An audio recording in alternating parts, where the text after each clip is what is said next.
Глубоко уважаемые дамы и господа, уважаемый господин Туникелом, я благодарю вас за приглашение, за возможность выступить в этой аудитории и поделиться с вами моими мыслями. Прежде чем я буду говорить по теме моего выступления, я вынужден сделать несколько замечаний общего характера.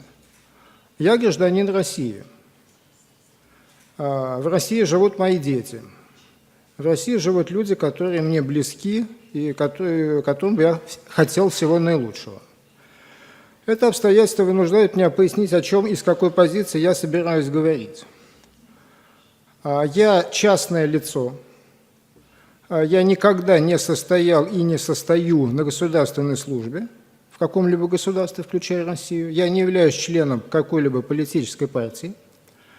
Вся моя деятельность как независимого историка была действительно деятельностью независимого историка, и единственный, кто мне платит последние 15 лет, это читатели моих книг. Никто, кроме читателей моих книг, мне не платит.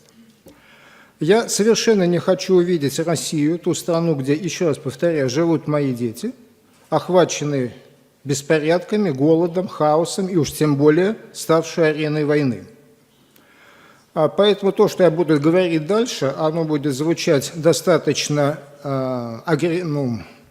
агрессивно, злобно, вовсе не является приглашением к войне. Наоборот, я считаю, что незыблемой истиной является «хочешь мира, готовься к войне». Поэтому, если мы хотим, чтобы и дальше и Эстония, и Россия наслаждались благами мирной жизни, то мы должны немножко поработать и постараться. То, что я хочу вам сказать в отведенное мне время, сводится, в общем-то, к единственной фразе. Она известна каждому русскому человеку, и я думаю, она хорошо известна вам. Вы много были с нами в одной стране. Не верь, не бойся, не проси. По-русски это звучит даже как стихи. Не верь, не бойся, не проси. Я переставлю порядок в моем докладе коротком. Не верь, не проси, не бойся. Пункт первый. Чему не надо верить? Если у кого-то в этом зале, за его пределами, есть еще хоть какие-то иллюзии о том, что Россия – это европейская страна, что это страна, в которой строится демократия, пусть еще несовершенная, формирующаяся, новорожденная и так далее, выкиньте эти смешные иллюзии из головы навсегда. Россия – это не Европа. На нашей с вами жизни она никогда не будет Европой.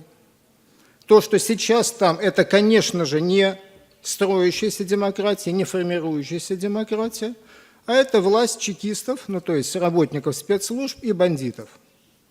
Симбиоза чекистов и бандитов.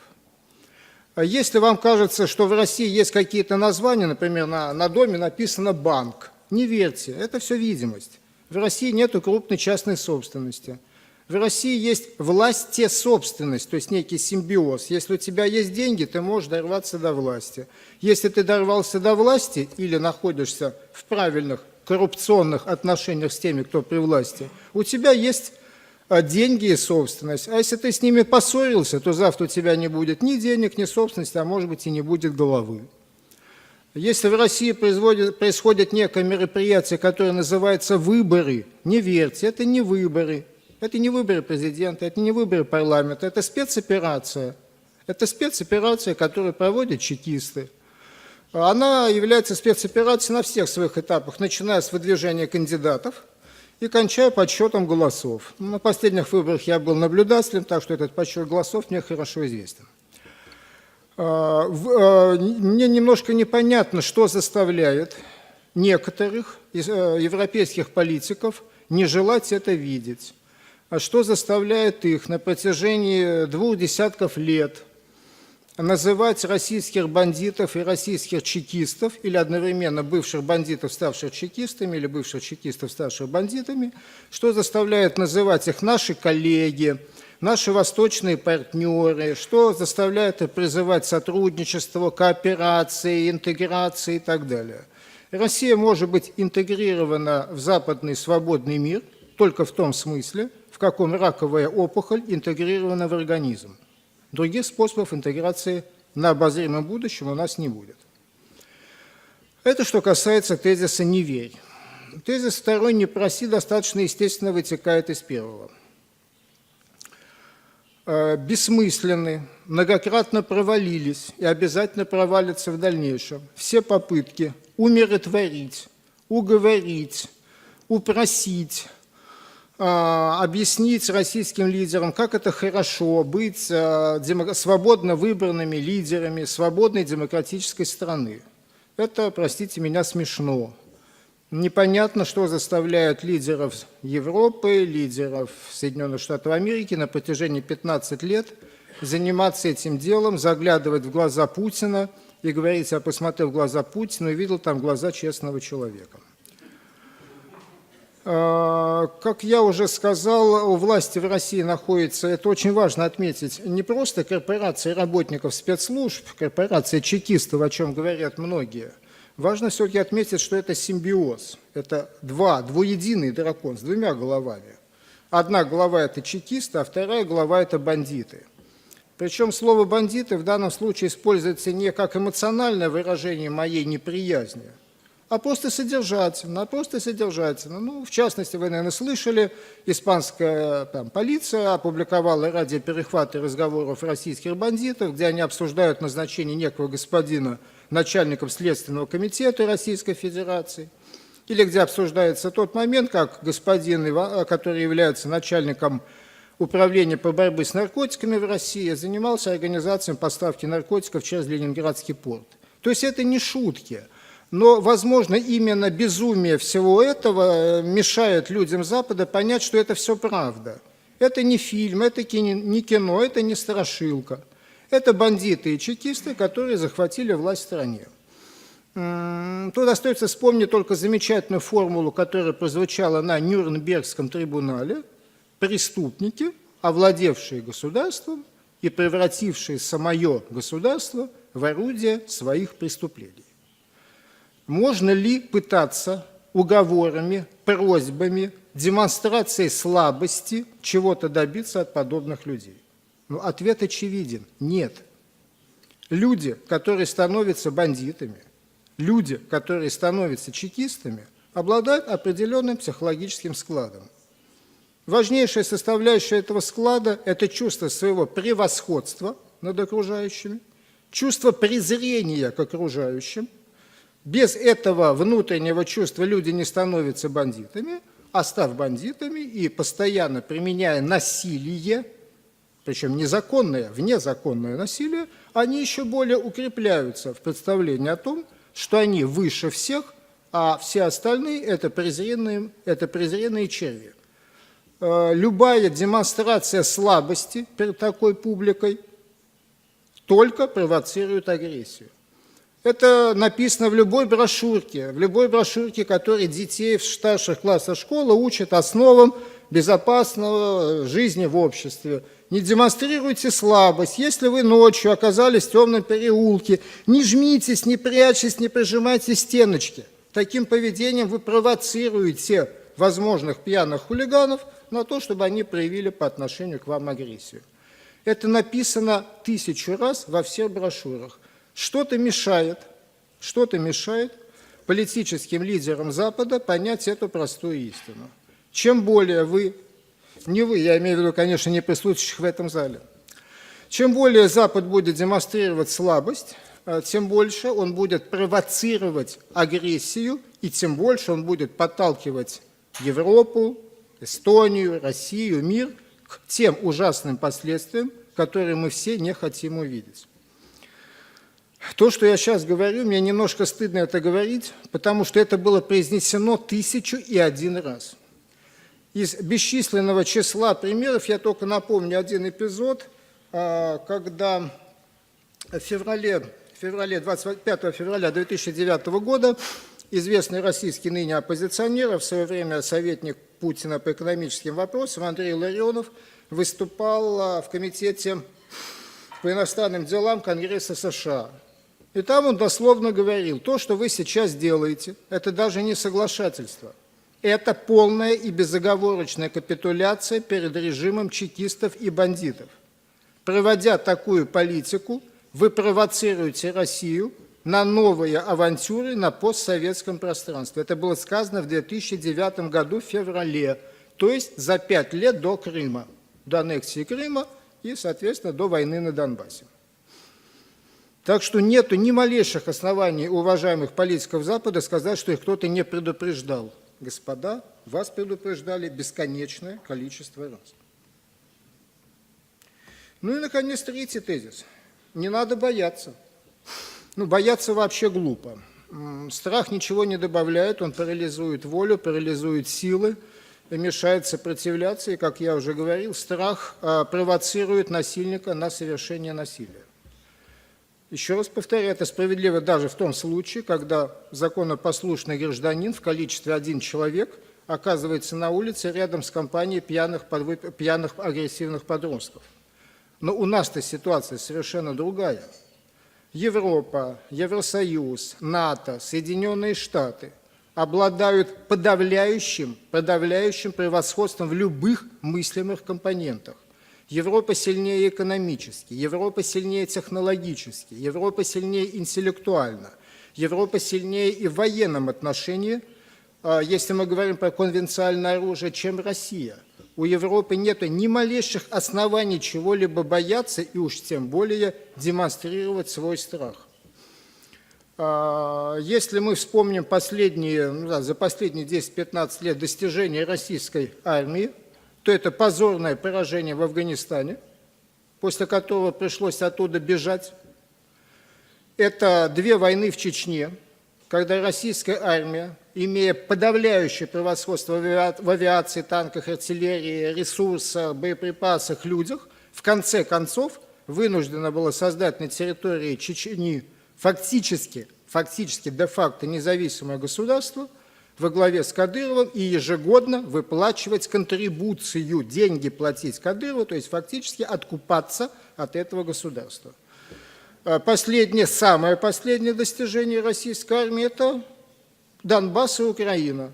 17 апреля господин Путин, верховный главнокомандующий, совершенно ясно сказал, что он понимает под словом «Новороссия». Новороссия – это Харьковская, Луганская, Донецкая, Днепропетровская, Запорожская, Херсонская, Николаевская, Одесская области Украины. Это территория нескольких европейских стран, выход к Черному морю – это то, на что были заявлены претензии и то, что собирались забрать.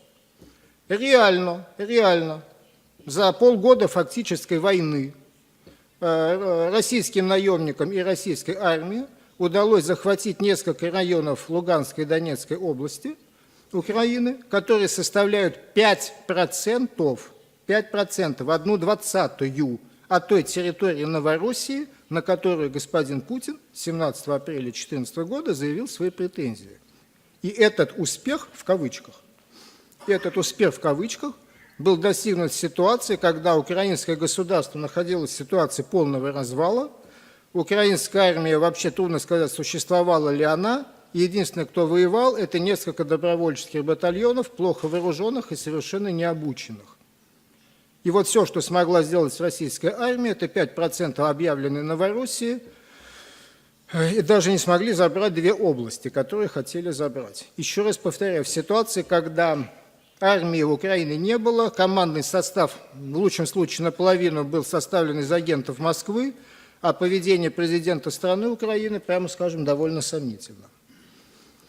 Не верьте ни одному слову про какие-то 86, 96 или 196% поддержки Путина. Поддержка Путина мне хорошо известна. Люди в России не любят Путина. Люди в России очень полюбили ту сказочно богатую жизнь, которой они жили последние 10 лет. Так, как жили россияне последние 10 лет, их родители, мои родители, не мечтали и не видели в сказочном сне. На страну обрушился поток нефтедолларов. По самым скромным оценкам, на Россию упало 2 триллиона, то есть 2000 миллиардов нефтедолларов, и какой-то частью этих нефтедолларов чекисты и бандиты поделились с населением. В результате население стало жить гораздо лучше, и это ему, населению, понравилось. Это понравилось, а не какой-то Путин. Поэтому, когда человек сидит, жует семечки перед телевизором, тут раздается телефонный звонок: алло, вы за Путина? Ну, что он скажет? Ну, конечно, он скажет, что я за Путина. Если же говорить не про слова, а про действия, то я вам хочу напомнить про совершенно конкретные факты. В Москве 10-15 миллионов населения. В Москве с населением 10-15 миллионов населения.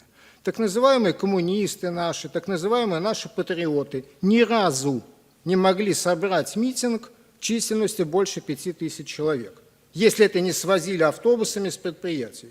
Вот если сами там какие-то коммунисты в поддержку Донбасса, солидарность с Донбассом, солидарность с русскими на Украине, вот если они что-то пытались в 10-миллионной Москве провести, они собирали 5000 человек. Вы можете вспомнить, сколько людей собралось у вас от Таллина до Вильнюса, когда однажды вы решили стать цепочкой и взяться за руки. Думаю, некоторые из вас в этой цепочке и были. А все-то ваше население, господа, в 3 раза меньше населения Москвы с Московской областью. Я живу в миллионном городе Самара. У нас тоже летом 2014 года, в тот самый момент, когда телевизор 25 часов в сутки рассказывал про то, что бандеровские фашисты на Украине распинают детей, жгут, давят танками и так далее, да, тоже проводили митинг солидарности с Донбассом, на котором собралось максимум 30 человек, я не оговорился, 20-30 человек. Я хотел принести фотографию, к сожалению, я ее не нашел, и мне придется вам рассказывать словами. Там была колоритнейшая картина. 20-30 человек, и там стояла некая дама. У человека 2 руки. В одной руке у дамы был красный флаг большевиков. На груди у дамы была кофточка с портретом государя-императора Николая II, убитого большевиками. Во второй руке у дамы был пластиковый пакет с английским Union Jack'ом, с английским гербом. Флагом, извиняюсь, с английским флагом. Вот публика, которая в количестве 25 человек в миллионном городе, то есть в 2 раза больше, чем ваш Таллин, могла собраться на митинг солидарности с Донбассом, если эту публику не сгоняли административным ресурсом и не свозили автобусами. Никакой поддержки нет. И Путин это понимает гораздо лучше меня. И совершенно не случайно в сирийской операции путинское окружение отказалось от использования сухопутных сил. Попытайтесь смоделировать ситуацию, когда в 1968 году Советский Союз отказывается от ввода наземных войск в Чехословакию, ограничивается тем, что над Прагой будут летать самолеты. Или представьте ситуацию, когда Советский Союз отказывается от ввода в Афганистан наземных войск. А в Сирию побоялись ввести войска только потому, что Путин и все его окружение понимают, что общество не согласится даже с минимальными потерями. Люди хотят наслаждаться изобилием, которые им принесли 2 триллиона нефтедолларов. Никто в России не хочет умирать за Путина, никто не хочет и не будет умирать за так называемый русский мир, за какую-то Новороссию, за Нарву, Даугавпилс или что угодно. Народ хочет дальше сидеть перед телевизором, но проблема в том, что на телевизоре картинка та же, а в холодильнике содержимое уже другое. Российский рубль упал в 2 раза. Страна вваливается в тяжелейший кризис, и Россия превращается в бензоколонку, на которую перестали завозить бензин. Соответственно, я не вижу причин, по которым стоило бы опасаться того, что эта бензоколонка, на которую уже перестали завозить бензин, станет диктовать свою волю всему городу. Только за тем исключением, если весь город сойдет с ума и потеряет остатки политической воли. Вот, собственно, и все, что я имел вам сказать. И в завершение я хочу напомнить те слова, которые говорил президент Рузвельт, когда его первый раз избрали президентом Соединенных Штатов. В своей самой первой речи он говорил: единственное, чего мы должны бояться, это собственного страха. Единственное, чего мы должны бояться, это собственного страха. Если Европа не будет провоцировать насильника собственным испугом, то и оснований опасаться чего-либо, если мы говорим про военную интервенцию, на мой взгляд, совершенно нет. Спасибо за внимание.